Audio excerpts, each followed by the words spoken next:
back. This is the Cowboys Fan Show. Tyler Ortega, joined by Scott Jeter, our co-host. Now, for this one, let's have a look around the NFC East.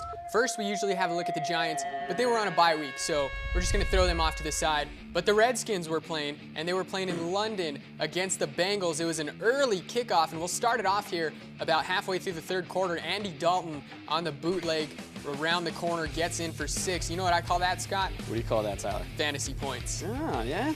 Andy Dalton, the red rifle, and just totally catching the Skins off guard there.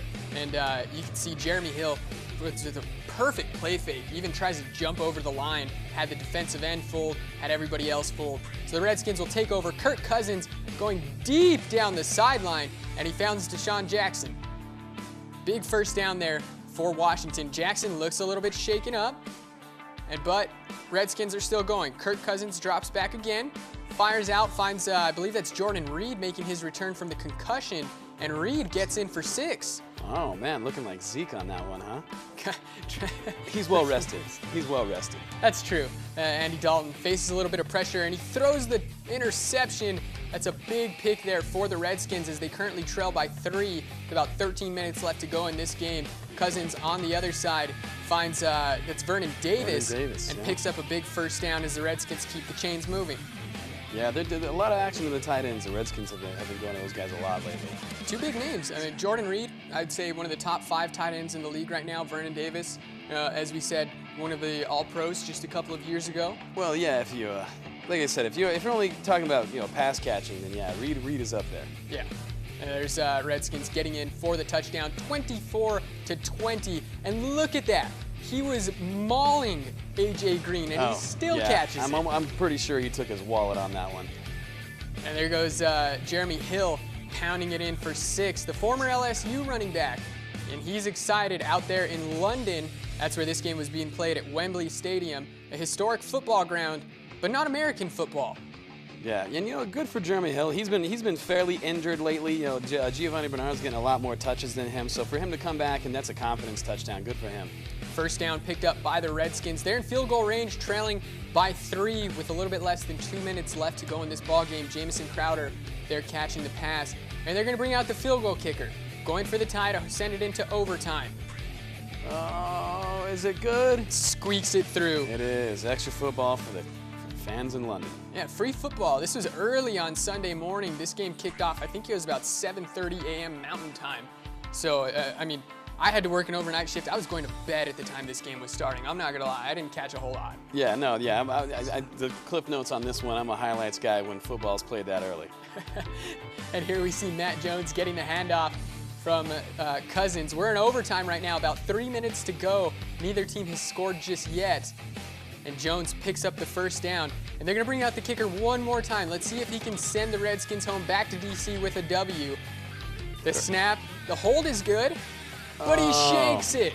Yeah, 34 yards out. You got to make that one. That's 1 yard longer than an extra point. Yeah, that should be a gimme, especially for a professional football player. A kicker at that. And the Bengals go for it on 3rd and 1, trying to pick it up. Redskins say it's a fumble, and they have it. Indeed, the refs would conclude the same. And you can see Dalton should have been a face mask, but you can't review penalties. No, especially in a pile like that. I mean, it's just hard to tell what's going on. But I mean, yeah, Dalton, he was trying to run a little bit in this one, but yeah, you got to hand that to a big back. Now the Redskins have one last chance. 2 seconds left when they snap this ball. We're totally out of time. Cousins airs it out, hoping for a Hail Mary. Wasn't even in the field of play. No. So they tied 27-27. Luckily, they were playing in England, where ties are normal in their football. Yeah, you got a point there. I didn't even think about that. But the Skins, they were on a 4-game winning streak until that moment, right? So I mean, do you consider that snapping that win streak? Yeah, they didn't win. They didn't lose, but they didn't win. Yeah, so yeah, I would say the same thing. So I want to get your thoughts on this, Scott. Now we've seen 2 ties in this NFL season. The odds of having 2 ties in an NFL season, in case you're wondering, Vegas Sportsbook has it at 550 to 1. That's a lot. So it's very, very rare for it to happen. But I want to get your take, Scott. What is your take on ties in the NFL? Should they play until there's a winner? Are you okay with tie ball games? You know, yes. I don't like it. It just feels like it's unresolved. You know, it's like breaking up with your girlfriend. She doesn't tell you why. You know what I'm saying? But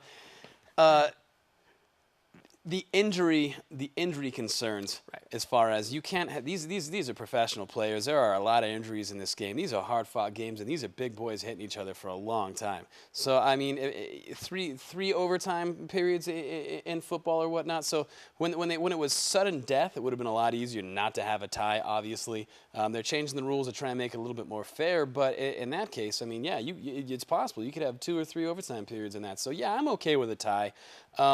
Especially in this instance right there, because, I mean, let's face it, you know, I think that a tie on the Redskins' record puts them a little further out of, you know, and I don't want to say, you know, they're in the run for the division title, because I really don't believe they are. Right.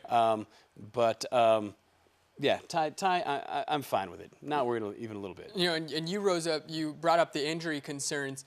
My counter to that would be, let's see an overtime like they do in college football, where you get the ball at the 25 and you have to score. If not, you know, the other team gets a shot from the 25 instead of having to drive down the entire field, you know, do the kickoffs, all that stuff. Make it a little bit easier on these guys. Yeah, well, that's what I mean, would think. Same thing. It's in college ball. It's like you'll have some of those games where there are guys scoring and the other guy scores, and the other guy scores, and the other guy scores. And I mean, you know, down there on the 25, red zone football, that's some smash mouth football. So same thing.